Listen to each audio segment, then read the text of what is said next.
Story 1: The Swimmer Beneath Blackwater. I arrived at Whitlock Manor on the last Friday of June, just as the fog began to thicken over the moors. The car headlights struggled against the mist, slicing through shapes that might have been trees, or might have been ghosts.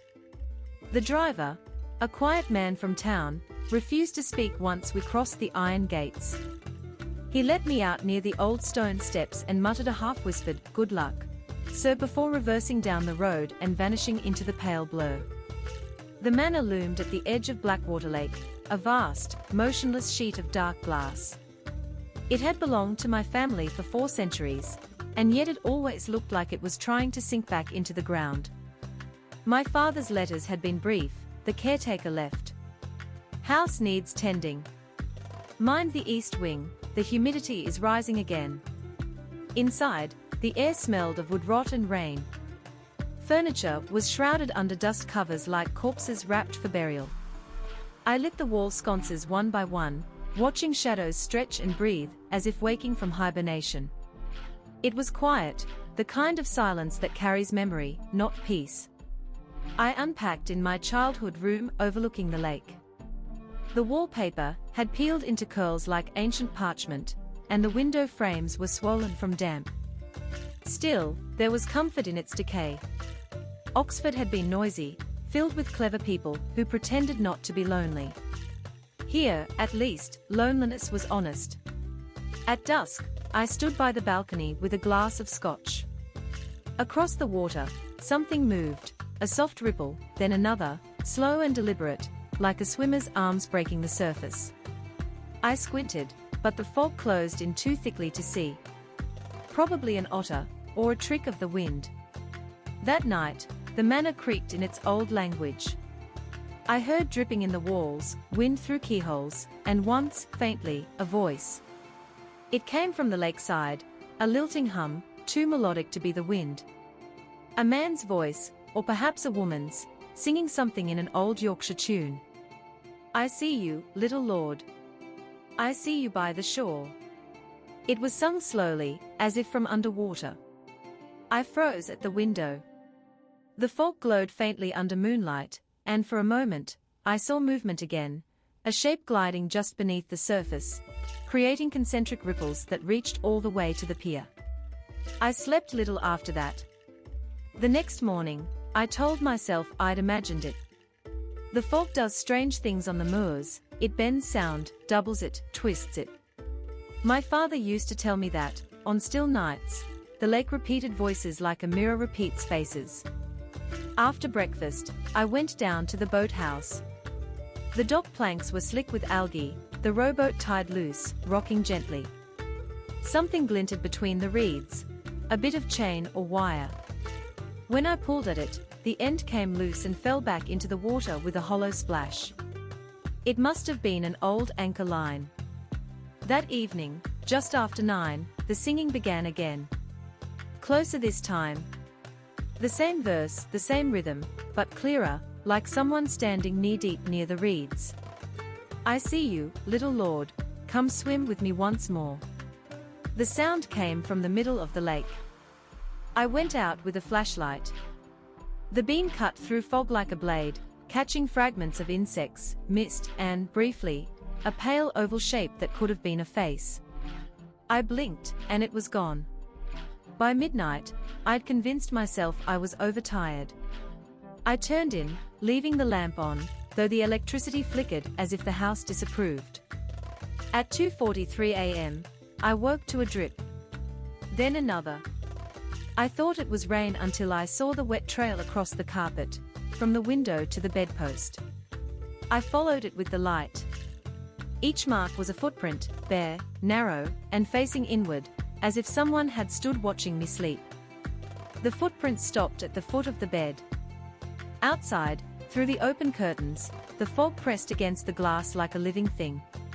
Beyond it, I thought I saw a silhouette, a figure standing on the dock, tall and still. When lightning flickered across the lake, I saw it again, white eyes, shining like lamps, face wet and smiling. Then it vanished. The next morning, I found watermarks leading from the balcony down the hall toward the stairs. The boards creaked under each one. In the foyer, I saw a damp handprint on the door, too high to be mine. I went into town that afternoon, telling myself I'd buy supplies. In truth, I wanted to talk to someone, anyone, who remembered the lake. At the general store, the clerk was an old man named Fergus who'd worked there all his life. When I mentioned the singing, his eyes lost color. "Don't go swimming after dusk," he said. "Blackwater takes things. Always has." He wouldn't say more, only that people once believed a man drowned there. A gamekeeper, punished for a crime no one could prove. Some said he'd been chained to a stone and dropped alive. Others said he'd done it to himself, to curse the Whitlocks. By the time I returned, night had already smothered the moors. The lake was utterly still. Even the crickets had gone quiet. I sat by the window again, glass of scotch trembling slightly in my hand. And then, faintly, from across the water, came the song. "I see you, little lord, the night remembers." This time, it didn't sound distant. It sounded like it came from the garden, just below my window. The fog did not lift the next morning. It thickened instead, rolling over the lake like smoke from something still burning beneath. From my window, the water looked like melted glass, opaque, shifting, alive. I couldn't see the far shore, only the faint outline of the old jetty where I'd seen the figure the night before.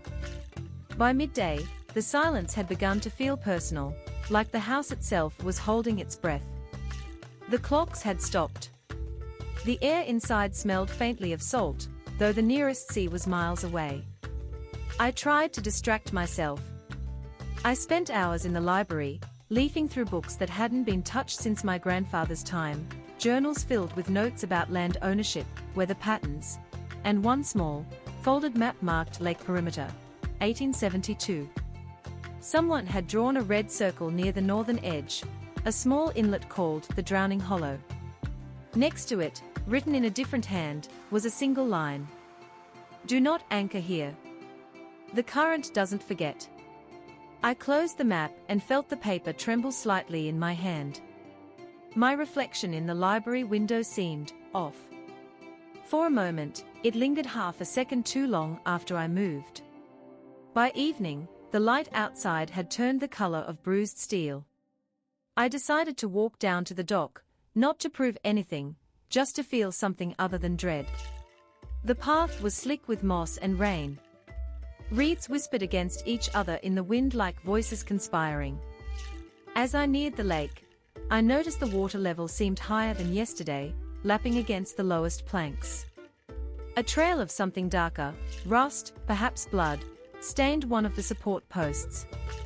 Kneeling, I dipped my fingers into the water. It was cold enough to sting. When I drew my hand back, there was a reddish film on my skin. Mud, maybe. But it smelled faintly of copper. "Who's there?" I called into the fog. My voice didn't echo. It just sank, swallowed by the mist. Then, faintly, the sound came again, splash, splash, splash. Someone was swimming. "Hello," I shouted, scanning the water with my flashlight. The beam flickered across the ripples, then steadied on something pale moving just below the surface. It was heading toward me, slow, deliberate strokes, the sound of breath breaking through water. And underneath it all, singing. "I see you, little lord." The voice came from directly in front of me now, no more than 30 feet out. The water rippled in a wide circle, but there was nothing visible. Just the voice and the breath between each word. I stumbled back, dropping the flashlight. It rolled toward the reeds and died with a hiss. The water fell silent. Then, a splash behind me. I spun around. Nothing. Only my own heartbeat thundering inside my skull. When I returned to the manor, the wet prints were already on the stairs, narrow, bare feet leading upward, glistening faintly under the hall light. They stopped outside my room. I wanted to run, to leave the house, but some part of me, the part trained by Oxford logic, demanded explanation. I stepped forward, opened the door slowly. The curtains were drawn. The air was wet, cold. I could hear water dripping, steady, rhythmic. It came from the ceiling. A spreading stain marked the plaster above my bed. Drops fell one by one onto the blanket. I dragged the chair beneath and looked closer. Embedded in the wet plaster was something small and metallic, the edge of a chain. It quivered slightly, as if something on the other end was moving. A crash from the corridor nearly made me fall. I ran out, and froze. The portrait of my great-grandfather had fallen, the glass shattered across the floor. But the canvas itself was wrong. Where his face should have been, the paint had darkened, warped, as though soaked from behind. The eyes were two voids of black dripping down the surface. That was when the electricity went out. The house plunged into silence and shadow. Outside, lightning flashed over the lake, revealing the fog from within, thick, churning, luminous. In that split second of light, I saw it. A figure half submerged near the pier, arms outstretched, hair floating like weed. Thunder broke, and the window pane shuddered. Then, a scream. Not human. The kind that lives somewhere between breath and water. I stumbled down the stairs, heart hammering, grabbed the nearest lantern. Rain had begun to fall, cold and needling. I opened the front doors and stepped out into the storm. The lake was in chaos, ripples turning to waves, wind tearing at the reeds. Something was thrashing near the center, something too large to be fish. The singing was still there, broken now, warped by the wind. Come swim, little lord, the lake remembers. Lightning again, and I saw it clearly this time. A man's head above the surface. White-eyed. Mouth open mid-song. Blood streaked down from his hairline into the water around him. I ran back inside, slamming the door. The echo of the impact rattled the chandelier above the foyer. The sound of dripping followed me, steady and close, though I was no longer wet. And then came another sound. Knock. Knock. Knock. From upstairs. It came from my bedroom window. 3 slow knocks. I didn't go up right away. I stood in the hall until my breath slowed. The storm continued to rage outside. When silence finally fell, I climbed the stairs, step by step, lantern shaking in my hand. The door to my room was half open. The light flickered against the walls, damp, glistening. The footprints were back, larger this time, heavy, as though the person had been dragging something. The window was open, rain blowing in. And on the floor beneath it, puddles of lake water, small bits of reed, and something else. A chain link, rusted and wet. I leaned out the window, scanning the lake. The lightning had moved on, leaving only the faint reflection of the manor lights on the black surface. That was when I heard the whisper, right beside my ear, not from outside. I see you, Jasper. I turned, swinging the lantern. There was no one there. But the smell of lake water filled the room, and in the mirror above the dresser, for a single heartbeat, I saw a face that wasn't mine staring back. Eyes white. Mouth smiling. Then the light went out. I don't remember dropping the lantern, or running. I remember waking on the drawing room sofa hours later, the dawn leaking pale through the curtains. My clothes were damp. My hands smelled of iron. On the window, drawn in condensation, were the words. I see you, little lord. The handwriting was wrong, not written from my side of the glass, but from outside, backwards, the letters curling like they'd been traced by fingers too long dead. The fog didn't break for 3 days. It clung to the windows and pressed against the house like it wanted to come inside. I slept little, if at all. Every time I closed my eyes, I saw that pale face drifting beneath the surface, the mouth still moving even when no sound came out. By the 4th morning, I'd convinced myself I was losing my mind. I kept hearing the same line, "I see you, little lord," in the hum of the refrigerator, in the creak of the pipes, even in the rhythm of my pulse. I told myself I'd leave. Pack the car, drive to London, find some small, ordinary flat with streetlights and noise. Anything but this silence. But when I turned the ignition, nothing happened. The car battery was dead, though I'd driven it just the day before. So I stayed one more night. The last night. That evening, the storm returned, stronger this time. Wind howled through the chimney like an animal trapped in the walls. The power failed again, and I lit the last of the lanterns. Their glow shivered in the rain seeping through the cracks. I sat at the desk, staring at the chain link I'd found beneath the window. It was heavy, iron, crusted with rust. When I turned it over, I saw something etched faintly along the edge, the letter W. Whitlock. Family crest. It had belonged to us. I couldn't remember ever seeing a chain like it on the property. The realization made my throat dry. What else had my family thrown into that lake? I went to the study, where the old ledger of estate records was kept. The entries went back centuries, births, deaths, repairs, accounts. But the years between 1978 and 1980 were missing. Torn out cleanly, as though someone had wanted that silence. Only one scrap remained, wedged behind the back cover. A receipt from the coroner's office, dated June 11, 1979. The note read, "Body recovered, male, estimated 40 to 45 years. Cause of death undetermined. Returned to Whitlock family by request." Returned. To us. My breath fogged the glass of the lantern. I realized, with a slow, sinking clarity, that there was nowhere left to look but the lake itself. At midnight, I put on my boots and walked the path to the dock. Rain hit the reeds like 1,000 small whispers. Every step felt heavier, as though the mud was trying to hold me in place. The lake was swollen, its surface rippling with red light from the lantern. Somewhere in the dark, a heron cried, a long, thin wail that faded into silence. When I reached the pier, I found the rowboat untied. Its rope was frayed, as if cut clean. It rocked gently beside the planks, waiting. For reasons I still can't explain, I climbed in. The water swallowed the oars with each stroke. The fog around me closed like a curtain. The house disappeared, the shore vanished.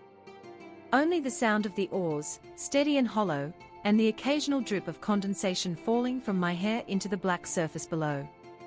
Halfway across, the singing began again. This time, it was not distant. It came from beneath the boat, directly under me. "I see you, little lord. I see you in the deep." The voice was male, rough but steady, the way a man might sing to a child before drowning him. I leaned over the side. The lantern light shimmered over the water. Something glowed faintly below, a pale shape, slowly rising.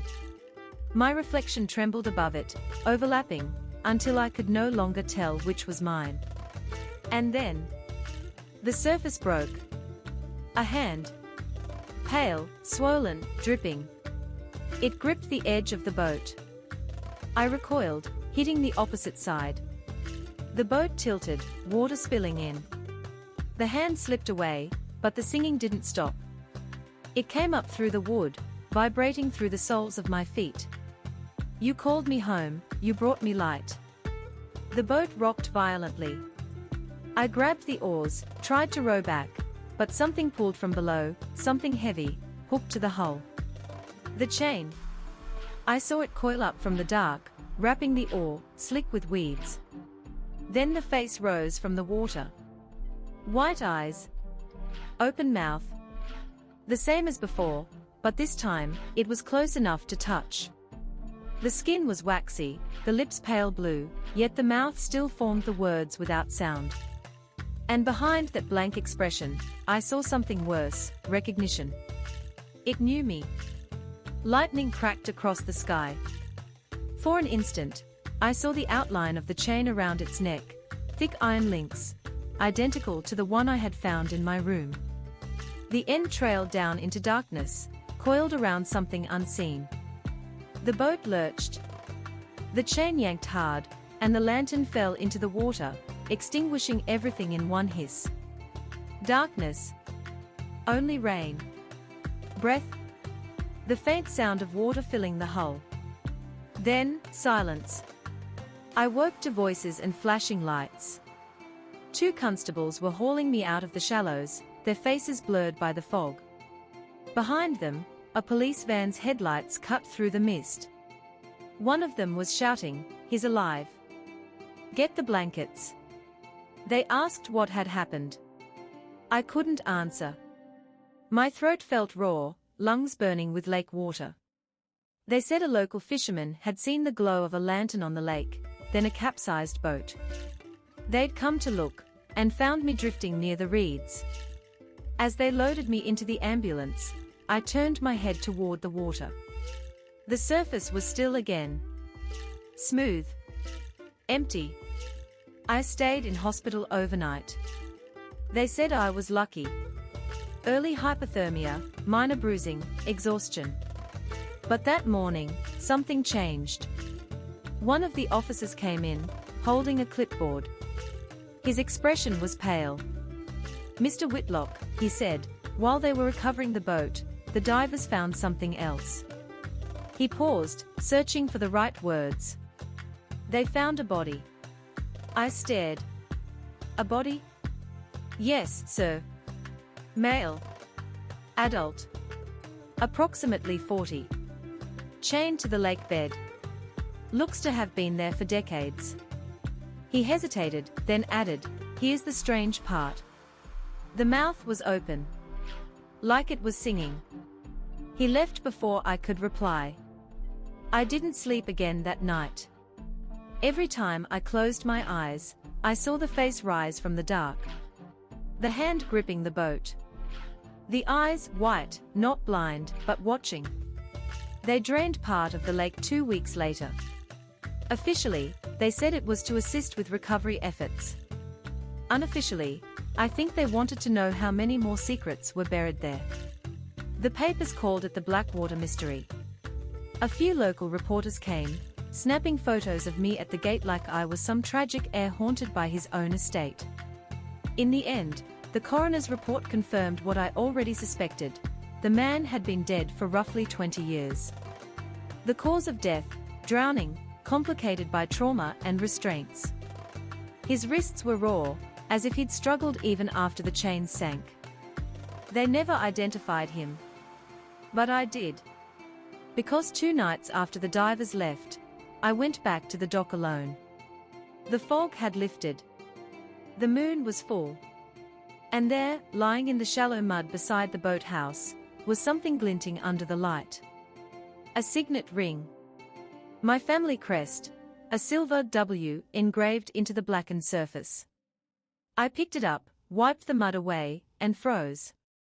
Inside the band, almost erased by corrosion, were the initials HW. Henry Whitlock. My grandfather. He drowned in 1979. Or so they'd told me. That night, I lit a lantern again, and placed the ring on the desk beside the chain link. The flame flickered wildly though the windows were shut. Somewhere in the walls, water began to drip again. I looked into the mirror above the desk. My reflection wavered, pale, unsteady, eyes too bright. And then it smiled. Not the faint, nervous smile of a man trying to reassure himself. Something else. Something that remembered the words. "I see you, little lord." The glass rippled once, like water disturbed by a stone. And then, in the silence that followed, I heard it again, soft, wet, impossibly close. A single drop falling from nowhere, hitting the wood like a heartbeat. Drip. The reflection still smiled. Story 2: help from the King's Cross car park. The hospital clock struck 2 by the time Evie left her shift. The corridors of St. Pancras Infirmary were dead quiet. the kind of silence that exists only when everyone is too tired to speak. She slipped out through the staff exit, Bran's leash already looped around her wrist. The hound gave a low whine, tail flicking once. "Come on, old boy," she murmured, pulling her coat tight. Just the car, then home. Outside, London was asleep. A few taxis prowled the wet roads. The drizzle blurred every streetlight into a soft halo.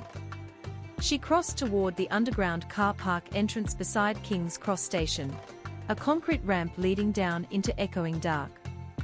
The automatic light flicked on as she descended. Each pool of illumination hummed faintly, timed to her steps. The smell was the same as always: oil, damp metal, something vaguely electrical. Her shoes clicked against the floor, the sound swallowed almost immediately by the hollow space. Bran walked ahead, nails tapping lightly. His ears were forward, alert. Evie parked on level C, same spot every night, near the emergency exit. She reached the level, exhaled. The echo of her own footsteps came back slightly delayed, as if the sound had to find its way around something unseen. Her car, an old silver Vauxhall, sat beneath a flickering light. The bulbs buzzed in tired rhythm, on, off, on, off. She unlocked the door, slung her bag into the passenger seat, then froze. From somewhere down the aisle came a sound, faint, muffled. "Help!" She waited. The word came again, slightly louder this time. "Help, please." Evie's first thought was a drunk, or a rough sleeper. The underground lot connected to the metro tunnels through maintenance corridors no one used anymore. It wouldn't be the first time someone had wandered in. She turned the key in her pocket flashlight and swept the beam down the aisle. Rows of parked cars shimmered under the light's reach.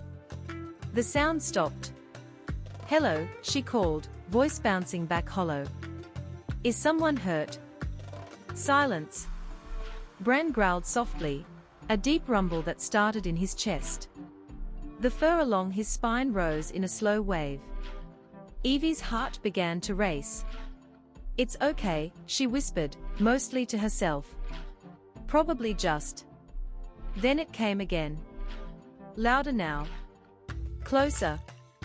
"Help." Only it wasn't one voice. It was two. One higher, like a child's. The other lower, cracked and wet, like a man forcing the word through water. The two overlapped perfectly. "Help, help, help, help, help, help, help," blending into an echo that made the lights flicker overhead. Bran barked once, sharp and furious. The sound exploded through the empty space, then was swallowed by the silence. Evie shone the flashlight again. Nothing but cars. Her breath came fast, visible in the chill. She started toward the source, cautious, deliberate steps. "Who's there?" she said. "I can call for help, I'm a nurse." The lights along the ceiling began to flicker in sequence. One after another, the fluorescent bulbs clicked off, starting from the far end of the level, moving toward her like a wave of darkness. Bran whined and pressed against her leg. The last light above her head flickered once, twice, then died. Pitch black. Evie's flashlight beam trembled as she turned. Her car stood 10 paces away. Between her and the car, a puddle of water, or oil, spread across the concrete, reflecting the beam like a mirror. Then, in that reflection, she saw movement. Not behind her, beneath her. Something crawling under the cars. Something black, low, shifting with impossible speed. Evie's hand shook. The light wavered.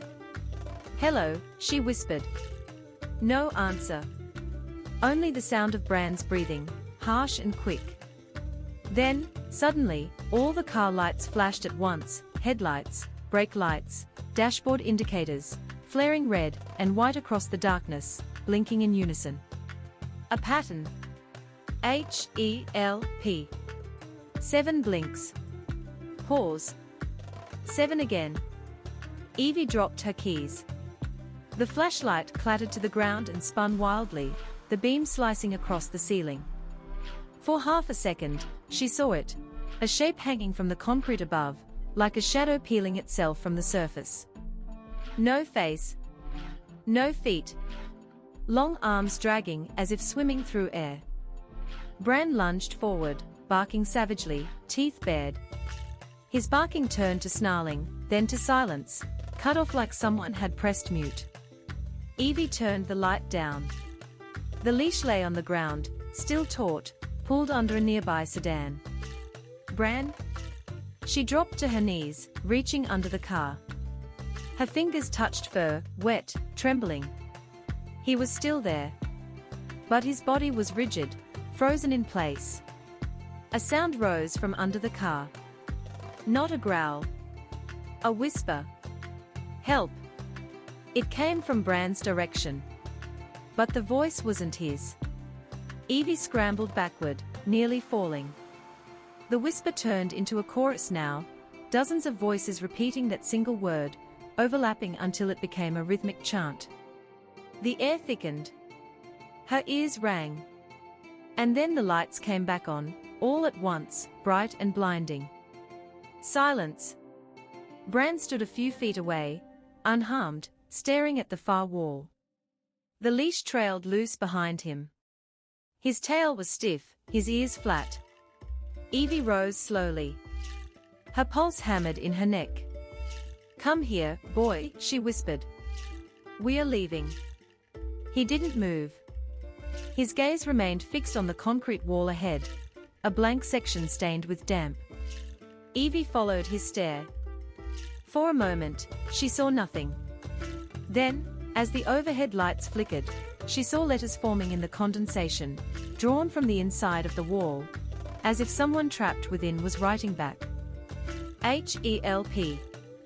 The letters dripped red. Her flashlight slipped from her hand. It hit the floor, the bulb cracking. She grabbed Bran's leash and ran, the sound of her shoes echoing up the ramp, echoing back 7 beats behind her, one echo too many. Outside, the city air felt unreal, too bright, too open. The drizzle had stopped, leaving a thin sheen over the streets. She half expected to see someone following her out of the tunnel, but the entrance stood empty. Bran didn't bark again that night. He just sat by the passenger seat window as she drove, eyes fixed on the dark reflection in the glass. When she reached her flat, she found a smear on the back bumper, dark, almost black, shaped like a handprint. She wiped it with a towel. The stain came off easily. But when she turned the cloth over, the word was there again, faint, written in the moisture. Help. She threw it in the bin and locked every door. That night, she left the lights on. Even then, the apartment hummed with the memory of that word, the overlapping voices echoing in the pipes, in the hum of the refrigerator, in the distant sound of trains beneath the city. Just before dawn, she drifted into an uneasy sleep. And in the dream, she was back in the car park, standing beside her car, the light flickering. From under the vehicle, 2 pale hands pressed against the ground, pushing upward. The concrete began to ripple like water. A face emerged through it, blank, featureless, dripping, mouthing the same word over and over. When Evie looked closer, she realized it wasn't a stranger's face. It was hers. Evie didn't go back to work for 3 days. She told the hospital she had the flu. In truth, she couldn't stand the idea of walking past King's Cross again, not with that underground darkness waiting beneath her feet. The city outside her flat felt oddly louder now, the buses screeching, the chatter of strangers, the hum of life. But underneath all that, she kept hearing it, a faint, rhythmic help. Help! Help, whenever the pipes clicked, whenever the fridge compressor kicked in. Bran barely ate. He sat by the window most nights, staring down toward the street, tail twitching as if he could hear something she couldn't. By the 4th day, exhaustion and curiosity overpowered fear. She told herself she needed closure, something rational. She returned to the car park during daylight, clutching her hospital ID like a talisman. The security booth stood near the ramp. Inside, a man in a neon vest looked up from his tea. "Back again, miss?" he asked, squinting. "You left late the other night, didn't you?" "Yes," she said, voice steadier than she felt. "I heard something. Someone calling for help." The guard frowned. "We checked the logs. Nobody else was on level C after midnight." "Could I see the footage?" He hesitated. "I shouldn't, really. Please." She managed a small smile. "It's important." After a long pause, he sighed, muttering something about nurses and ghosts, then led her inside. The CCTV monitor wall flickered with grayscale images, each camera locked on its floor, time-stamped and motion-triggered. The footage from 2 nights earlier rolled on screen, static, still cars, the faint hum of fluorescent light. "There," she said, pointing. "Level C, aisle 4. The guard zoomed in. They watched her car appear, tiny in the distance. Then, at 2 hours 8 minutes and 13 seconds, the lights began to flicker. She saw herself, small figure walking into frame, Bran by her side. The flashlight beam cut through the haze of exhaust and dust. On the recording, the sound was gone, but she remembered every noise, the echoes, the overlapping voices, the scream she hadn't realized was her own. "Wait," she said. "Look behind that column."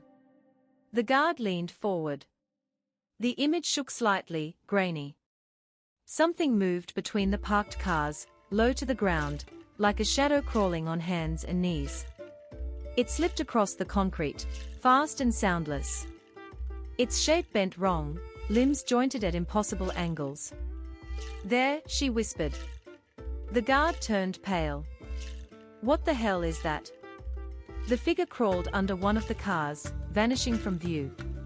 Then, a second later, headlights all along the row flashed simultaneously, a ripple of light and darkness. When the figure reappeared, it was closer. It paused beside her car, facing the camera directly. For a moment, Evie thought she saw a face, pale, featureless, yet unmistakably human. Then the feed distorted, static blooming across the screen. When it cleared, the thing was gone. The guard stared in silence. "Could be a glitch," he said finally, voice hollow. "That's not a glitch," Evie whispered. He rewound the tape. Frame by frame, the same moment played again. The lights flickered, the shape moved, and when the pixels froze mid-motion, they both saw it clearly. A hand, pressed flat against the lens of the camera. From the inside, the glass fogged as if someone had breathed on it. And across that blurred surface, a word appeared, written backward, "Help." The guard pulled the plug from the wall. Every monitor went dark. "I'm reporting this," he said, standing abruptly. "You should too." Evie nodded, but her throat was dry. Outside, the daylight seemed foreign, like it belonged to a different world. She walked Bran along Euston Road, trying to calm her racing mind. It didn't help that she kept catching reflections in car mirrors, flickers of movement that weren't there when she turned. That evening, a detective visited her flat. Detective Sergeant Halloran, mid-40s, polite but weary. "I've been told you witnessed something unusual at the King's Cross facility," he said, notebook poised. Evie recounted everything, the voices, the lights, the security footage. Halloran listened without interruption, occasionally glancing toward Bran, who sat quietly by the door. When she finished, he sighed. "That car park connects to the old underground service tunnels. Closed after the '86 fire. We still get vagrants and joyriders down there sometimes. But no one's been hurt, far as I know." "It wasn't a person," Evie said. "It moved wrong." He nodded politely, the kind of nod reserved for patients describing fever dreams. "We'll send a team to check the structural access points. If anything turns up, I'll let you know." When he left, the flat felt heavier, quieter. That night, she dreamed again. The same scene, the flickering lights, the mirrored puddles on the concrete floor. Only this time, the voice wasn't asking for help. It was counting. 7 knocks. Pause. 7 more. When she woke, the sound hadn't stopped. Someone was knocking on her door. She hesitated, listening. 3 sharp knocks, then silence. She checked the peephole. Empty corridor. London, she whispered to herself. People drunk, wrong flat, that's all. She turned the deadbolt. And froze. On the other side of the door, faint condensation spread outward, like someone exhaling against the wood. In the moisture, a word began to form. Help. The same handwriting. The same backward slant. Evie staggered back. Bran barked once, low and guttural. Then came another sound, faint, metallic. A ping from the radiator pipe. It echoed through the walls, then again, from the kitchen sink. Help, help, help. The plumbing was speaking now, repeating the same tone through every vent and pipe in the flat. She ran to the bathroom, turned off the tap. The noise grew louder. The drain gurgled violently, coughing up dark water that stank of oil and rust. From inside the pipe, the voice murmured. You heard us. Evie backed away, shaking her head. No. No, no, no. The mirror above the sink fogged instantly. A pale outline appeared within it, a blurred reflection that wasn't hers. The face was stretched, mouth open, eyes nothing but empty sockets of shadow. She smashed the mirror with her elbow. Glass shattered into the sink. Bran barked again, furious now. The lights flickered once. Then silence. The next morning, Halloran returned. He looked tired, tie loosened, eyes heavy. We went down to level C, he said. Nothing there now. But... He opened his folder. Inside was a still frame from the CCTV footage, the moment the hand touched the camera lens. He tapped it. The print pattern's wrong. Too long, too thin. Doesn't match human proportion. Not even close.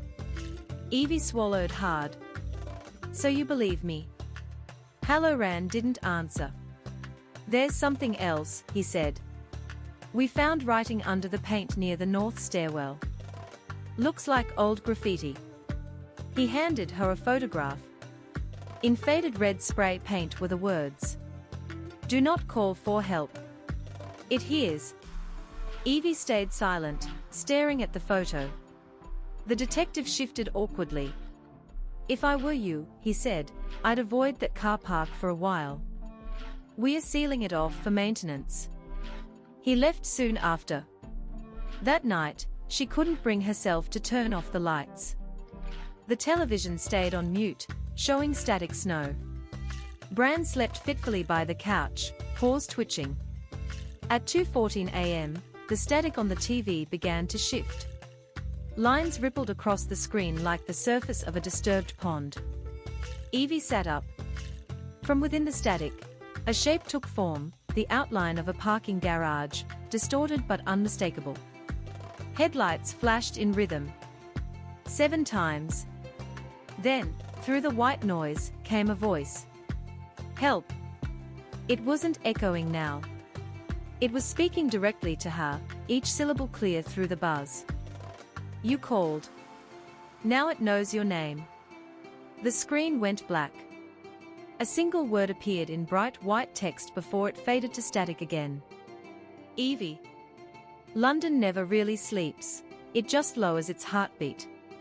At 2 in the morning, the streets around King's Cross throbbed faintly with that pulse, distant taxis. A train groaning somewhere beneath the city. 1,000 small mechanical lungs breathing in the dark. Evie parked a block from the barricaded entrance. The concrete ramp was cordoned off with bright yellow tape, the kind that looks more theatrical than secure.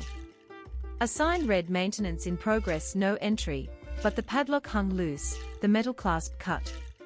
She told herself she had come to prove something simple, that the voices were electrical interference, that the CCTV image had been static and coincidence. Yet part of her knew she was following a sound that only she could still hear. Bran padded beside her, silent now, head low. When they crossed the threshold, the air changed, colder, denser, saturated with the faint taste of iron. Their footsteps echoed in a rhythm that didn't match their pace, as if the walls were answering half a beat late.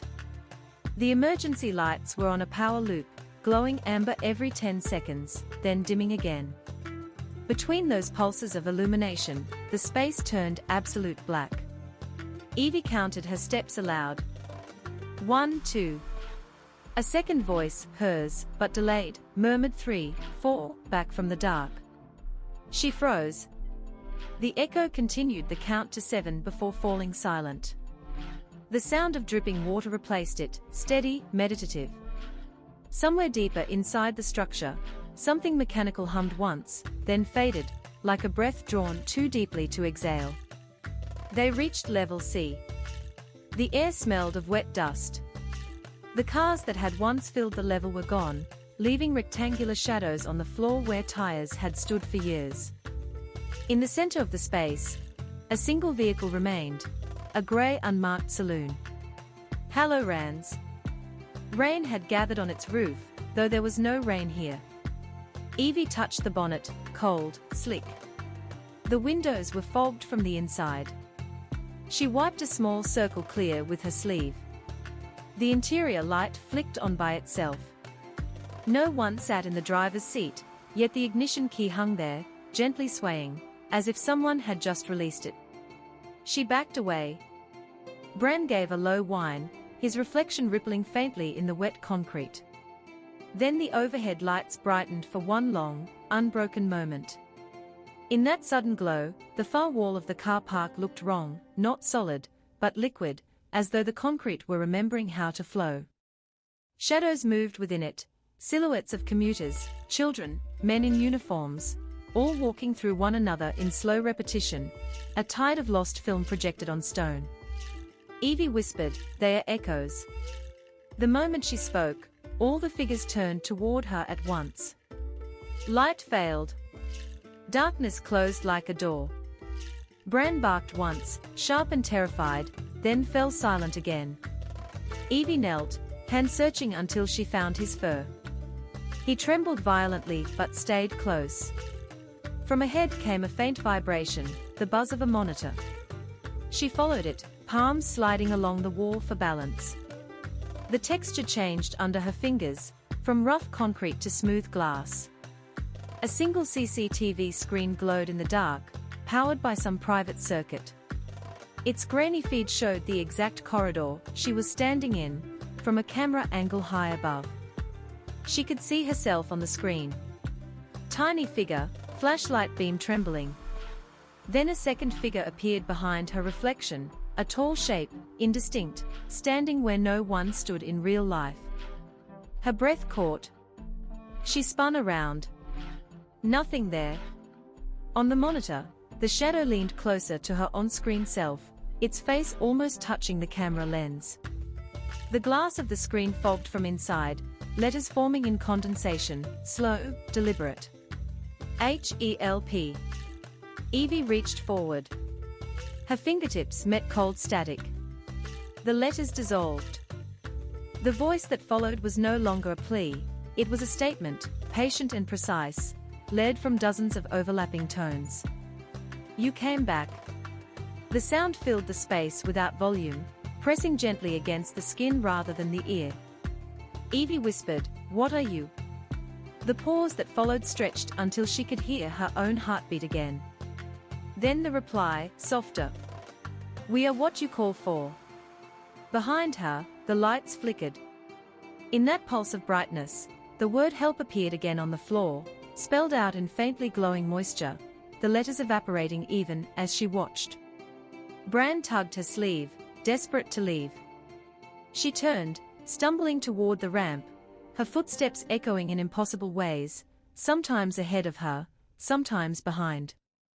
As she climbed, the air grew warmer, lighter. The hum of London's night trains began to bleed through the walls, a reminder of life. She didn't look back until she reached the barrier.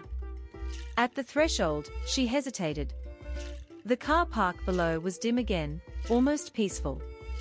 On the far wall, where the reflection of the figures had been, she saw her own shape now, small, still, standing beside the grey saloon. The reflection lifted a hand and waved. Then the light cycle reset, and the wall turned solid once more. Evie never told the hospital what she'd found.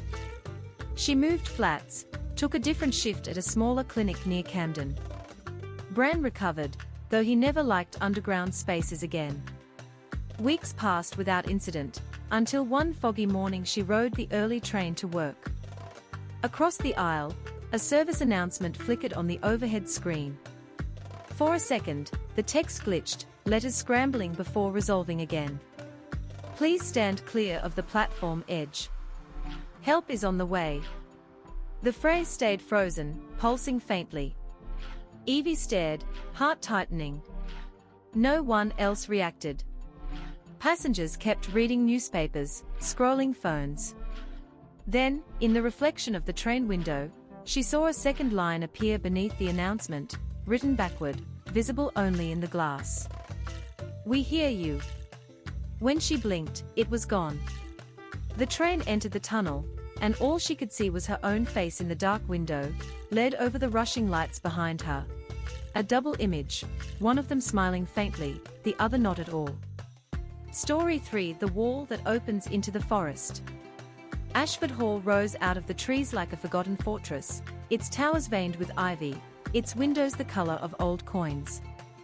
When the family car rolled up the gravel drive, Finn pressed his nose to the glass, watching the reflection of the forest slide across the bonnet, thousands of dark oaks whispering against one another in the wind. This is home for the summer, said Lady Ashford. Her smile looked borrowed from an old portrait. Finn nodded. He was 10, restless, and secretly disappointed that home smelled of damp plaster instead of adventure. Inside, the hall breathed dust. Footsteps echoed for seconds before fading. The furniture was swaddled in sheets, chandeliers hung low like frozen rain. Beyond the foyer, a corridor led toward the west wing, where the wallpaper bubbled from moisture, and the paint flaked away like dead bark. Finn's father, Lord Ashford, crouched beside the fuse box, muttering, "We'll have the electricians round next week. For now, candlelight it is." That first night, the forest sang, soft wind through leaves, the rhythmic creak of old timbers. Finn lay awake in his narrow bed, tracing patterns on the ceiling with the glow of his torch. He imagined the house exhaled through its walls. Then, just before sleep claimed him, the nightlight on his bedside table shifted from its warm amber to a sickly, hospital green. He sat up. The color leaked across the room, soft and unreal. The bulb hummed like something alive. "Dad," he whispered. No answer. Only the far-off groan of pipes and the occasional knock, too steady to be the wind. He climbed out of bed. The light flickered once, then steadied. On the far wall, just above his desk, the wallpaper bulged outward as though something behind it was trying to breathe. Finn reached out. The paper felt cool, damp. When he pressed his palm flat, a faint vibration pulsed beneath, like a heartbeat. He pulled his hand away, heart racing. The green light brightened, filling the room with underwater glow. On the bulging wallpaper, a small circle darkened, about the size of a coin. It widened slowly, edges curling outward, revealing black stone underneath. Then the hole closed again, the wallpaper smoothing itself, as if nothing had ever been there. The light snapped back to amber. Finn didn't sleep for the rest of the night. Morning sunlight made the events feel absurd. His parents were busy with restoration plans, speaking the language of adults, budgets, contractors, damp proofing. When Finn tried to describe the wall, his mother smiled gently. "You've been reading too many ghost stories, love. The house is old, it creaks." But the unease lingered. The west wing corridor smelled faintly metallic now, as though rain had soaked into the stone. Every time Finn passed his bedroom doorway, he felt pressure in his ears, like air shifting before a storm. That evening, he returned to the room alone, armed with a magnifying glass and childish determination. The wallpaper pattern was faded gold filigree, roses curling around shields.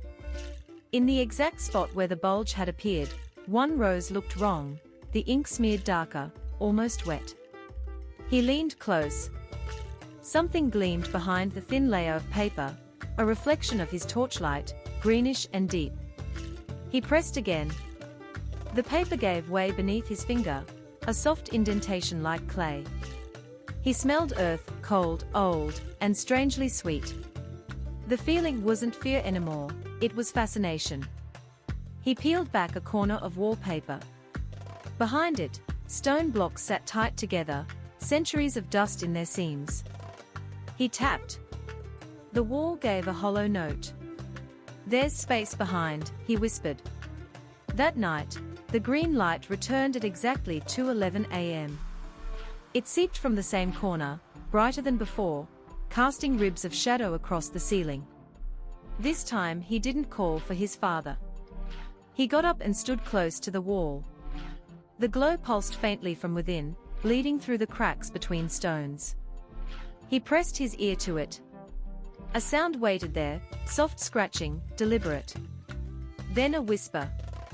"Come see." The voice was light, like another child's. Finn stumbled backward, bumping the desk. The bulb shattered above him with a brittle pop, plunging the room into darkness. From the other side of the wall came one more sound, the soft roll of pebbles, like soil shifting. Morning again brought sunlight, denial, and parental logic. His father examined the socket, declared faulty wiring, and promised a new bulb. Yet when he touched the wall himself, he frowned. Odd, cold as the cellars down there. He dismissed it quickly, but Finn saw the hesitation. That afternoon, workmen arrived to inspect the foundations. Finn trailed behind them through the lower corridors, fascinated by their headlamps cutting through dust. The lead builder, a broad man with a scar on his knuckle, pointed at an old stone arch bricked over centuries ago. "That's the North Passage," he said. "Used to lead straight into the forest before they sealed it. Locals said bad air came through, forest fever." "Nonsense, of course." He tapped the stones. Hollow. The sound traveled upward through the wall, echoing faintly toward Finn's bedroom above. That night, when everyone slept, Finn heard rain whispering against the windows. The pattern changed mid-storm, no longer random, but rhythmic. Tap, tap, tap, pause, tap, tap, tap. Almost like knocking. He rose, feet bare on the cold floorboards. The air shimmered faintly green again, the light blooming from the wall's seams. This time, a thin line cracked through the plaster, running from floor to ceiling. From the gap, a single leaf drifted out, dry and brown, landing on the carpet. Finn crouched, picking it up. It smelled of damp soil, of rain, of something very old. He looked back at the wall. The crack widened just enough to reveal darkness beyond, a narrow slit of forest shadow and moving air. A whisper slipped through, "Play with me." Finn stumbled backward, clutching the leaf. The wall sealed again, the green light fading until only moonlight remained. He sat awake until dawn, listening to the heartbeat of the house, creaks, sighs, the distant, almost human rhythm that seemed to pulse from the stones themselves. When his mother knocked softly in the morning, she found him sitting by the window, the dried leaf resting in his palm like evidence from a dream. For 3 days the rain never stopped. It pressed against Ashford Hall like a tide, turning the gardens into mirrors and the forest into a single dark mass beyond the windows. Finn counted the seconds between lightning and thunder the way other children count heartbeats. Each strike seemed to come from underground instead of the sky. The adults spoke in low tones about seepage and foundation damage. The west wing was closed while workers stripped the old wallpaper. Finn pretended to read in the library, but listened for hammer blows, trying to guess how close they were to his room. By evening, the noises had stopped. When he crept upstairs, the corridor was dim, a few work lamps still glowing amber behind sheets of plastic. The air smelled of wet stone and plaster dust. His door stood ajar. Inside, the wallpaper had been torn away entirely.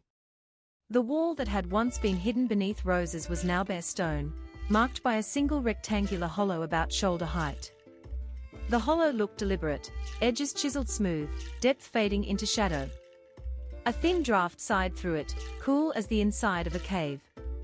Finn reached out with his torch. The beam disappeared almost instantly, swallowed by blackness. Footsteps behind him made him jump. "Finn," his father said, half exasperated, half worried. "You shouldn't be in here." Lord Ashford's boots left dusty prints as he stepped closer. "Looks like a service tunnel, old ventilation, perhaps." He ran his fingers along the rim. "Sealed centuries ago." "It opens," Finn whispered. His father smiled uneasily. "Nothing opens by itself, lad." He knocked on the stone. The echo came back deep, hollow, unmistakably vast. They both turned at the same moment. From inside the wall, something knocked twice in reply. Lord Ashford froze. "Wind," he said quickly, though the word didn't sound like belief. "Let's fetch a light." They returned with a lantern and a small crowbar. Lady Ashford protested from the hall, but her husband only muttered, "If there's a cavity, we need to know." The crowbar bit into the mortar with a dry crunch. Stone dust drifted like smoke. After 3 strikes, one of the inner blocks shifted. A deep hiss of air rushed out, cold, stale, heavy with the scent of leaves long dead. The lantern flame bent sideways, then steadied. Finn peered in. Beyond the loose block stretched a narrow corridor of rough masonry leading downward, angled toward the north wall of the house. Its floor glistened as if wet, though no water ran. At the far end, perhaps 10 meters away, something glimmered faintly green. "Stay back," Lord Ashford warned, but his voice lacked conviction. Curiosity outweighed caution. He lifted the lantern and ducked through the opening. Finn followed before he could stop himself. The air changed immediately, thick, cold, metallic. Sound behaved strangely, dull at first, then echoing too loudly, like they had stepped inside an enormous ear. The walls sweated moisture that shimmered under the lantern light. "Ventilation shaft, you think?" Finn asked. "Maybe a drainage culvert." His father's tone was brisk but thin. "We'll see where it..." The light flickered. Both froze. A drip fell onto Finn's wrist, icy, green-tinged, almost luminescent. He wiped it off, staring upward. No ceiling leak. The glow came from veins in the stone itself, faintly alive. "Dad." "Just minerals." The passage bent left, then right, narrowing. The glow ahead brightened until the lantern became redundant. The walls began to hum, a resonance so low it could only be felt, not heard. When they rounded the last corner, the tunnel ended in a chamber barely larger than a bedroom. Roots hung from the ceiling like petrified veins. At its center yawned a circular pit ringed with iron, ancient and rust-eaten. From below rose a soft draught that smelled of rain and moss. The pit was lit from beneath by that same impossible green light. Lord Ashford leaned forward, lowering the lantern. The flame guttered. "There's air moving," he said. "Could connect to the forest. See the moisture? Groundwater maybe." Finn crouched beside him, trying to peer into the depths. He expected to see earth. Instead he saw motion, slow, pulsing, like breath. Shadows slid across the glow, forming patterns that almost resembled branches, or fingers. Something whispered from below, not words, just rhythm. A chill threaded up through the stones. "Let's go," Lord Ashford said abruptly. He stood, voice tight. "We'll mark it for sealing in the morning." He turned. Finn hesitated, transfixed by the pit. The whisper came again, this time clearer, almost musical. "Finian." The sound carried his name perfectly, yet no echo followed. He staggered back, heart hammering. "Did you hear that?" His father didn't answer. The lantern light showed the man's face pale, eyes fixed somewhere past Finn's shoulder. "Dad?" Lord Ashford blinked, as though waking from a trance. "Out? Now?" They hurried back through the tunnel, the green light pulsing behind them in steady rhythm like a heartbeat. The walls seemed to close slightly with each beat. When they reached the breach into Finn's room, the temperature had risen, the lantern burned too bright. As soon as they stepped through, the wind stopped. Silence resealed itself. The next morning, the hole was gone. Where the hollow had been, the wall now looked unbroken, new plaster already set, smooth as glass. Lord Ashford swore aloud, knuckles white. "Impossible. We left it open." Workers arrived later, and none could find a single loose block.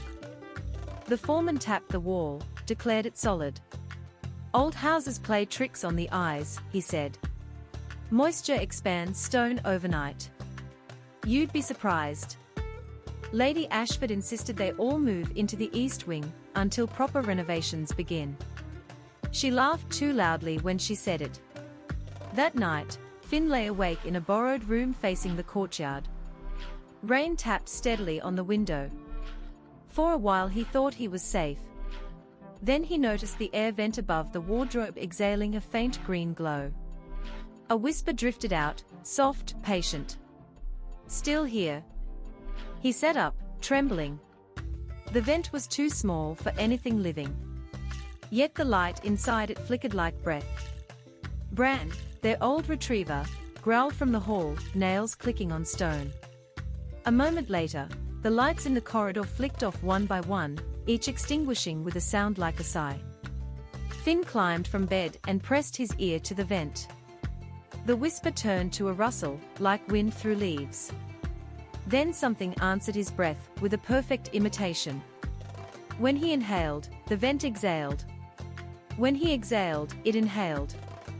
A rhythm shared. He backed away, shaking. The glow dimmed, then blinked once, as if winking. The house returned to stillness. From somewhere deep within the walls came a final, gentle scrape, like stone rearranging itself into a smile. By August, the rain had finally tired of falling. Morning sunlight lay across the lawns like thin silk, revealing everything the storms had left behind: moss-dark stone, swollen door frames, silver puddles that never fully dried. The Ashfords were leaving. Boxes stood stacked by the foyer, labeled in Lady Ashford's neat handwriting. Her voice carried down the corridor as she listed tasks to the housekeeper: close shutters, drain pipes, seal the west wing until further notice. Each order sounded like a charm against the impossible. Finn sat on the staircase, clutching his satchel. Through the open front doors, the forest shimmered in haze, each tree trembling with a light wind that didn't reach the house. His father stepped beside him. "We'll find a place nearer London. Bit dull, maybe, but dry." Finn nodded. "Will they fix this house?" Lord Ashford hesitated. "Perhaps some things aren't meant to be fixed." Outside, a removal van idled. The air smelled faintly metallic, as though the earth still remembered the storm. In his room, sunlight spilled across the bare wall where the hollow had once been. Fresh plaster, smooth as water. Yet when Finn brushed his fingers over it, the stone beneath felt alive with warmth, like the back of an animal breathing. He placed the dried leaf, the one that had fallen from the wall, on the desk. Its veins had turned pale gold. For reasons he couldn't name, he whispered, "Goodbye." The floor beneath him gave a tiny sigh, the kind that might be settling timber, or listening. They left just after noon. The car bumped down the long gravel drive. In the rear window the manor shrank between the trees, its windows blinking in sunlight. Yet as the forest thickened around the road, Finn realized the view never truly changed. No matter how far they drove, the same mossed walls appeared between trunks, Ashford Hall following them like a reflection glimpsed at the edge of water. He turned to his parents. "We are not moving, are we?" Lady Ashford smiled, distracted. "Of course we are, darling." But her reflection in the side window didn't smile. It looked back toward the house, lips moving soundlessly. Night came early. They stopped at a small inn in the village of Edwinstowe. Old timber beams, warm firelight, the smell of cider and soap. It should have felt safe. Finn lay awake listening to distant owls. The window overlooked the edge of Sherwood Forest, black branches against a deep blue sky. Somewhere out there, leaves whispered in the same rhythm as before, the one that matched his pulse. He closed his eyes. When he opened them again, moonlight was sliding across the floorboards, forming shapes like rippling water. The sound of wind became softer, almost a voice. "Still here?" Finn sat up. The inn's wallpaper shimmered faintly, a pattern of gold roses identical to the one that had covered his old room. He touched it, the paper pulsed once, gentle as a heartbeat.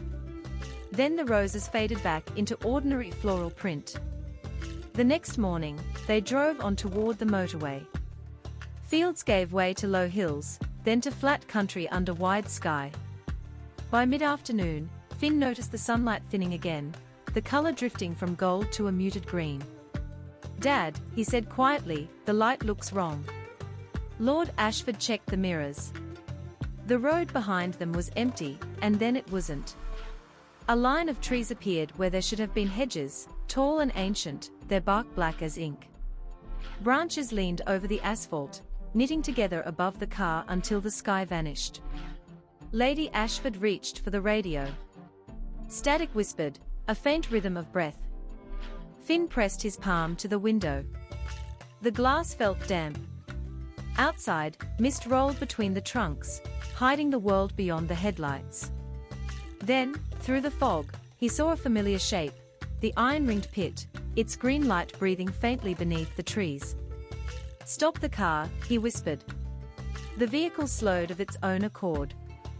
They stepped out into the mist. It wasn't cold, only impossibly still. Sound died at its edges. The forest floor glowed faintly, as though lit from beneath. Finn walked ahead. The trees widened into a clearing. In the center stood Ashford Hall, not ruined now but whole, its windows warm with lamplight, ivy trimmed, chimneys smoking gently. The same house, as if time had looped and healed it. His parents joined him, silent. The front doors opened without a sound. Inside, the air smelled of candle wax and rain. A piano played somewhere distant, a lullaby his mother used to hum. Finn felt no fear, only a deep, bone-level calm. The house was breathing again, but not in menace, its breath matched theirs. They wandered through rooms that had rearranged themselves, corridors longer, ceilings higher, each wall washed in gentle green light like sunlight through deep leaves. In the west wing, Finn found the place where his bedroom had been. The wall stood open now, a wide archway leading not into stone, but directly into the forest beyond. Mist drifted through, silver in lamplight. He turned to his parents. They looked younger somehow, faces unlined, eyes bright. Lady Ashford touched his shoulder. "It seems the house wanted us back." Beyond the archway, a child's voice echoed, clear, familiar, without malice. "Come see." Finn stepped forward. The ground beyond was soft moss, cool under his bare feet. The trees glowed faintly from within, each trunk veined with the same light that had lived inside the wall. The air was full of the scent of rain and time. He looked back once. His parents stood in the doorway, haloed by light, watching with quiet pride. "Is it real?" he asked. Lord Ashford smiled. "Real enough." Finn nodded and walked farther until the forest folded gently around him. The light shifted, and he saw shapes moving through the trees, echoes of himself at different ages, running, laughing, vanishing among the oaks. For a moment he thought he heard the world outside, the motorway, a car horn, the hum of ordinary life, but it faded quickly, replaced by birdsong that didn't belong to any known season. He stopped beside a pool of water so still it seemed made of glass. In its surface, the manor's windows glowed far below like a constellation turned upside down. The reflection leaned closer, becoming his own face, then the forest's, then both, indistinguishable. A voice, the same that had whispered through stone and air vents, spoke softly. Every wall remembers its forest. Every forest keeps a room. Finn smiled. The words sounded neither warning nor welcome, they were simply true. He knelt, touched the surface of the pool. Ripples spread outward, and with them came the faintest echo of children laughing somewhere deep within the trees. When he looked up, the light had turned golden again. The forest no longer glowed, but shimmered as though sunlight filtered through high branches. He realized then that the fear had gone entirely. Only a strange peace remained, the sense of something finished, or perhaps continuing in a different shape. No one ever reopened Ashford Hall. The villagers said the estate had sunk further into the woods, its roof barely visible through the trees. Travelers sometimes claimed to see a warm light between the oaks on foggy nights, as if a house still stood there, waiting. And on very still evenings, when the wind is exactly right, children near Sherwood Forest hear a voice counting softly, not to frighten, but to measure time itself. 1, 2, 3, 4. If they listen long enough, they say the air turns faintly green. Story 4. Smugglers under the Thames. London at 3 in the morning is a different city. The streets belong to the river then, its breath drifting up through the grates, its pulse hidden under every bridge. The air hums faintly, like electricity leaking into fog. Leo Calder walked alone along the south bank, camera slung around his neck, shoes scuffing damp stone. He was 22, an exchange student from Boston, chasing the city's authentic nightlife, for a photo essay that no one would read. The Tower Bridge loomed ahead, its twin towers glowing blue-white in the mist. Beneath it, the river moved like oil. Leo paused to frame a shot, bridge lights reflected across the black current, the water trembling with color. A low whistle cut through the fog. He lowered the camera. Another whistle answered from below, short, deliberate. It didn't sound like a bird. Curiosity and caffeine pushed him forward. He climbed down the slick steps toward the underpass, where the river licked the concrete. The smell of metal and salt thickened. At the bottom, the light changed. Overhead lamps cast long vertical bars across the arches, the air blue and grainy with mist. He wasn't alone. 5 figures stood near the river's edge. All wore dark coats and identical black hoods, their faces lost in shadow.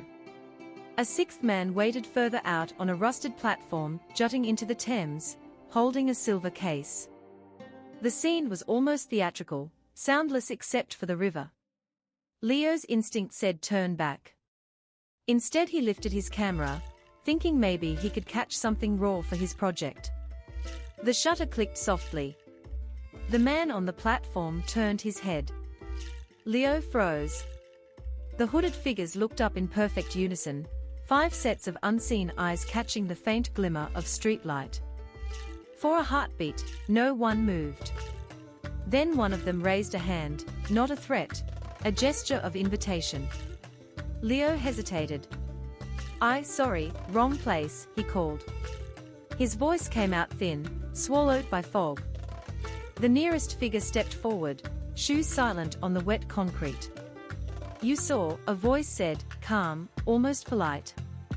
The accent was British, but not local. You might as well hear. I was just taking photos.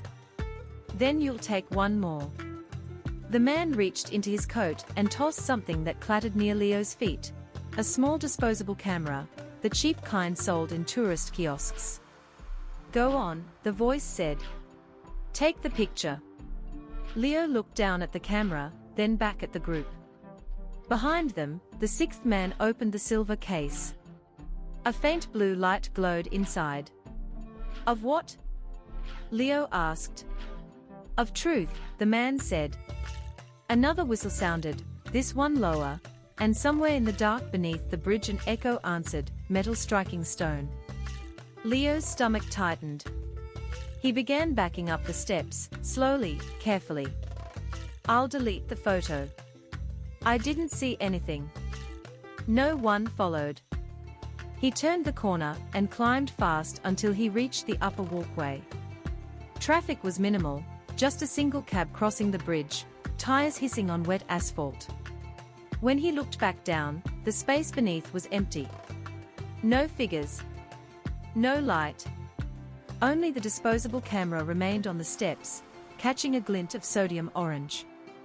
At his flat near Whitechapel, he set the camera on the table and tried to laugh. Maybe it was performance art, he told himself. London was full of that, people playing ghosts for tourists. Still, the air in his room felt heavy. His shoes smelled of the river, and the faint sound of dripping seemed to follow him. He couldn't sleep. At 3:47 a.m., he finally gave in and examined the disposable camera. Its label read Riverlight Limited, property of survey crew number 19. The back was warm to the touch. He pressed the shutter once. The flash fired, dim and greenish, illuminating nothing but the wall. Then the camera made a second sound, like a slow inhale. He frowned. Old battery, he murmured, setting it down.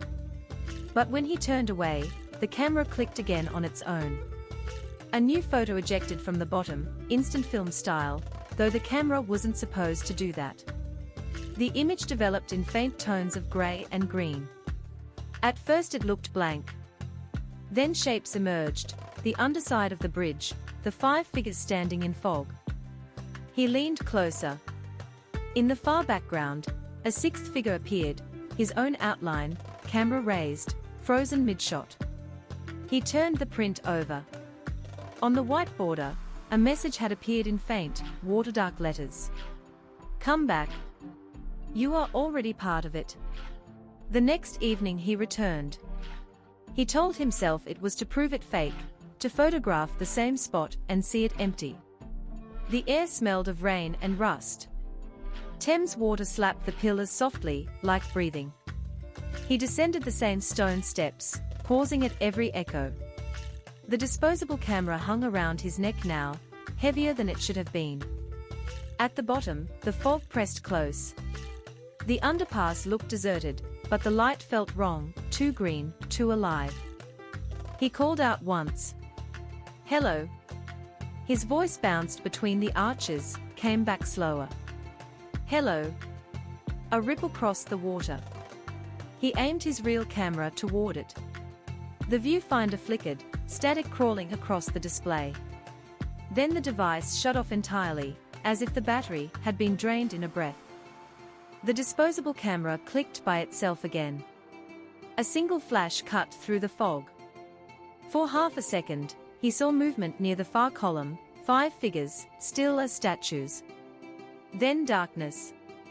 The smell of iron grew stronger. Leo turned to run, but his own footsteps echoed from ahead instead of behind, slightly out of sync.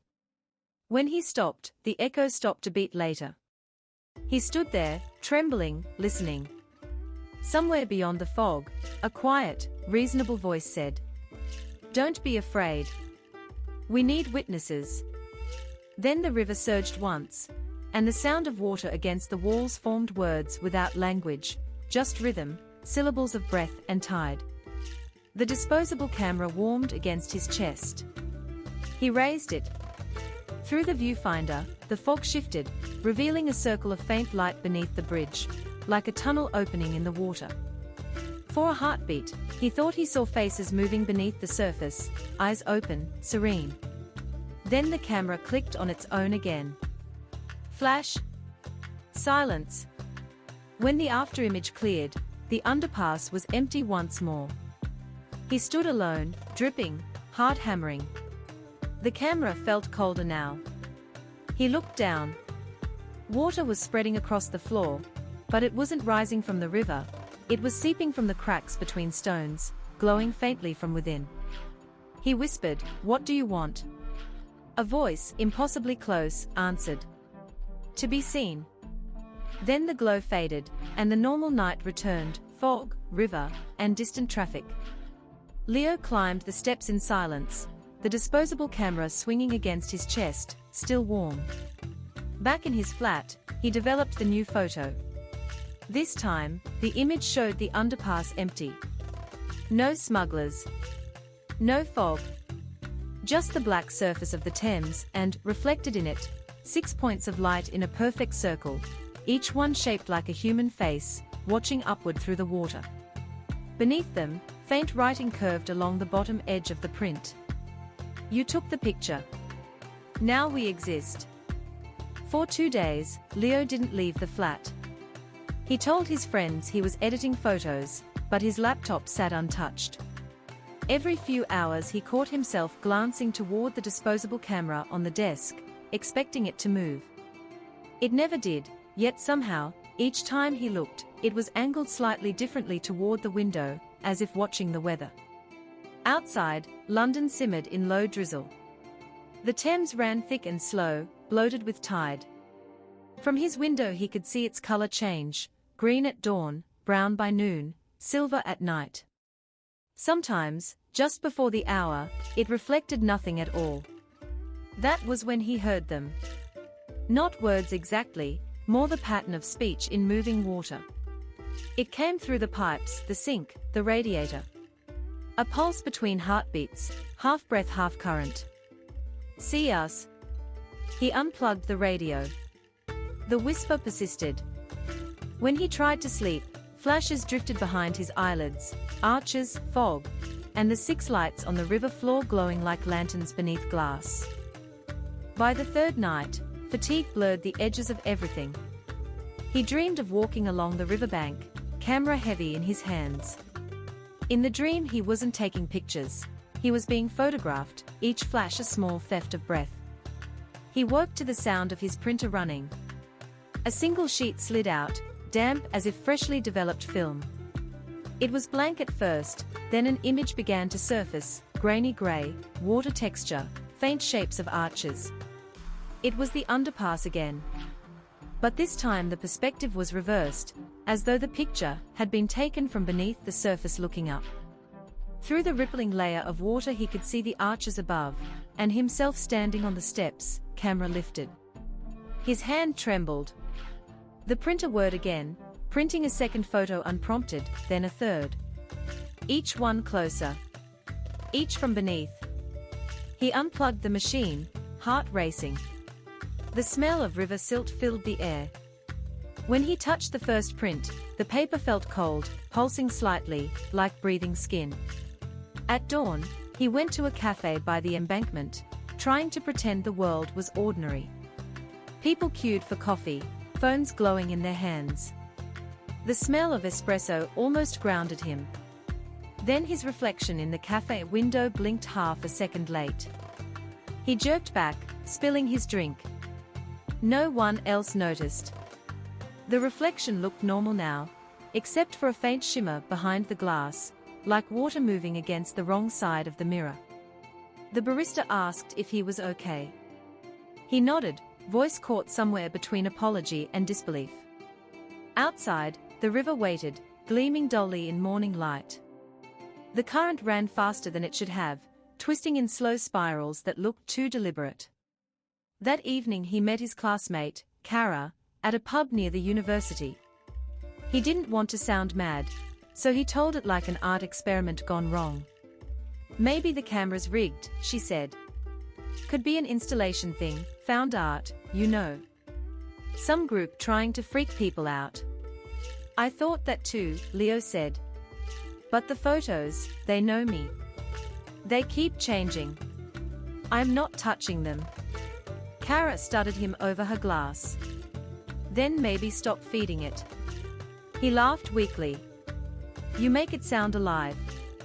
"Everything wants attention," she said. "Especially ghosts." She meant it as a joke, but when he returned home her words clung to him. That night, the disposable camera clicked 3 times on its own. Each flash painted the room in faint green. He sat up, pulse loud in his ears. The photos developed one by one, sliding from the camera like postcards. First, his desk, lit by street lamp. Second, the same desk, but with 6 shadows cast across it, circular, as if figures stood around the lens. Third, the window, open now though he hadn't touched it, and beyond it, the reflection of the river even though he lived 3 streets inland. The final print bore a caption along its bottom edge, the same waterdark script as before. "The circle is open. Witness." He wanted to destroy them but couldn't. Instead, he arranged the photos in a ring on the floor, half hoping they'd explain themselves. When he stepped back, the images shimmered. The air above them rippled slightly, as though heat rose from water. The house went quiet. Even the hum of the refrigerator stopped. Then came the sound of tide, a slow in and out, impossible indoors. He smelled the river again, sharp and metallic. The prints darkened simultaneously. Their surfaces deepened, becoming translucent, showing water flowing beneath the paper. He watched, frozen, as reflections formed there, faces turning upward through the current, their eyes pale, their mouths opening in unison. No sound, only movement. When he blinked, the vision broke. The photos were dry again, ordinary. But he could still feel the echo of breath in the room, faint and tidal. Morning arrived grey. He gathered the prints into a folder, meaning to throw them into the Thames. He walked toward the river, wind cutting through his jacket. The tide was low, mud flats exposed. The water surface trembled gently against the embankment wall. He took out the folder and hesitated. The top print, the one showing the reversed view from beneath the surface, had changed again. Now it showed him standing exactly where he was, folder in hand, looking down at the water. Across the bottom, a new line had appeared. "Don't drop us. We'll drown." Leo laughed once, a short, dry sound. "That's the point," he said aloud. A woman walking her dog glanced at him and hurried on. He leaned over the railing, folder poised. The reflection in the water leaned closer, not matching his movements. It smiled faintly. The river's surface vibrated. Small circles of light appeared below, just visible through the murk, 6 again, arranged like before. The witness circle. He remembered the voice under the bridge, "We need witnesses." Maybe this was what it meant, to remember, not to fear. He whispered, "I see you."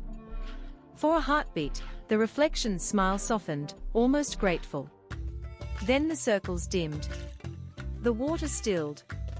He dropped the folder. The photos fanned out mid-air, catching a single shaft of sun before touching the surface. Each image dissolved instantly, leaving only faint ripples that spread outward, wide and even. When the last ring faded, the river looked entirely ordinary again. That night he slept without dreams for the first time in weeks. But just before dawn, as light crept through the curtains, a quiet click sounded from the desk. He opened his eyes. The disposable camera sat where it always had, small and still, except now, a fresh print was sliding from it. He waited until it finished developing. The photo showed the river at sunrise. Beautiful, calm. In the reflection of the water, 6 pale shapes were drifting away from the bridge, dissolving like mist. At the bottom of the print, one final line appeared, faint as breath. "Witness complete." Leo smiled, tired, relieved. For the first time, he felt that whatever had been reaching out no longer needed him. He placed the photo by the window, where the real Thames glimmered beyond the rooftops. When the sun touched it, the image flared briefly, as if reflecting light from beneath the surface. Then it faded to blank white. The day began. Autumn returned quietly, like a long exhale. Leo's course ended, the photo exhibit went up without him. He left the city for a while, Cambridge first, then the coast, anywhere the air smelled of grass instead of iron. By November he could almost believe it had been exhaustion, stress, or one of those waking dreams London inflicts on the sleepless. But the river never quite left his mind. When he closed his eyes, he still saw the arches, the glow beneath the water, the slow pulse of something waiting to be remembered. He came back in winter. A teaching offer at the university, a small flat near Wapping with a view of the Thames. He told himself the choice was practical, not symbolic. From his window he watched the river change colors hour by hour, grey, green, black. Cargo lights passed like slow comets. Sometimes he caught the faint rhythm of 6 reflections moving together before the tide swallowed them. One evening, he walked along the embankment to clear his head. Frost edged the railings, mist rose from the water in threads. The city hummed softly above, buses, laughter, distant sirens, ordinary life. Yet underneath that human noise was another sound, subtle as breath. The river speaking. He paused near Tower Bridge. The spot looked different in daylight, smaller, less mythic. Still, when he leaned on the stone balustrade, the air cooled as if the water recognized him. Someone nearby threw coins into the current. Each coin hit with a small chime, a ripple spreading like the ring of a camera flash. The memory jolted him. He turned to leave, and froze. On the wall behind him, half hidden by frost, a faint outline had appeared. 6 circles arranged in a ring, traced in moisture. He touched the stone. The circles vanished instantly, leaving only the chill of dew. That night, he developed a new roll of film for his students, ordinary street shots, city lights reflected in puddles. In the darkroom, under red light, the images appeared one by one. Frame 12 stopped him. It was a view of the river, yes, but not the one he'd taken. The perspective was from midstream, looking back toward the embankment. He could see himself at the railing, camera raised, same as months ago. He lifted the photo toward the light. In the water's reflection, 6 pale faces floated just beneath the surface, eyes open. He set the print down slowly. "You're supposed to be gone," he whispered. The sink gurgled in reply, once, like a heartbeat. For several nights the noises returned, faint clicking, like shutters opening underwater. His neighbors heard nothing. He bought a small recorder, left it running by the window overnight. The next morning he played it back. First, silence. Then, faint current sounds, wind, maybe pipes. At 3 a.m., a whisper merged, lead voices, neither male nor female, repeating a single word drawn out until it became almost melodic. Witness. He deleted the file, but the echo lingered in the room, quieter each night, like something drifting farther downstream. By spring, London began to feel normal again. The ghosts of winter thinned with the fog. Leo lectured, took new photos, filled his days with students and schedules. One weekend, he was invited to a small gallery show on Rivers Capes. He went out of courtesy, not interest. The exhibition space overlooked the Thames, the air smelled faintly of varnish and tide. Halfway through the room, he stopped in front of a large print. It showed the bridge at night, exactly the place where he had first seen the smugglers. The label read, "Anonymous, The Circle, 2024. 6 faint lights shimmered beneath the surface of the photo, arranged in a ring. At first he thought it was coincidence. But when he leaned closer, the reflection of the gallery's ceiling lights aligned perfectly with those 6 shapes, completing the pattern. For an instant, the entire image rippled as if submerged. He stepped back sharply, nearly bumping into the curator. "Striking, isn't it?" the woman said. "No one remembers submitting it. Must have arrived in the post." Leo managed a thin smile. "Maybe the river took it." She laughed politely, not understanding. He left before the crowd grew, walking out into the damp evening. The Thames at dusk looked almost kind, soft lavender water, gulls threading through mist. Still, as he watched, the light on the surface changed tone, deepening from violet to a familiar green-grey. A shape passed under the bridge, not a boat, too smooth, too symmetrical. For a heartbeat it broke the surface, 6 faint glimmers circling, then sank without a sound. No one else noticed. He exhaled, half laugh, half sigh. "You win," he murmured. A voice very close to his ear, so close it might have been his own breath, answered. "Not win. Continue." He looked around. Empty walkway. But the river below rippled once, forming concentric rings that spread outward until they touched both banks at once. Later that night, back in his flat, he reviewed the photos he had taken at the exhibition. Every image was ordinary, except the last. In that one, the crowd had vanished. The gallery stood empty. Only the photograph of the bridge remained on the wall, glowing faintly. Across its surface, the words, "We hear you," appeared for an instant before fading into the paper grain. He closed the laptop. Through the window the river shone softly under moonlight, calm as sleep. Then he noticed it. His own reflection on the glass was missing. The river's shimmer replaced it completely, moving in time with his breath. He stood there for a long while, neither afraid nor calm, just listening to the slow rhythm of the water.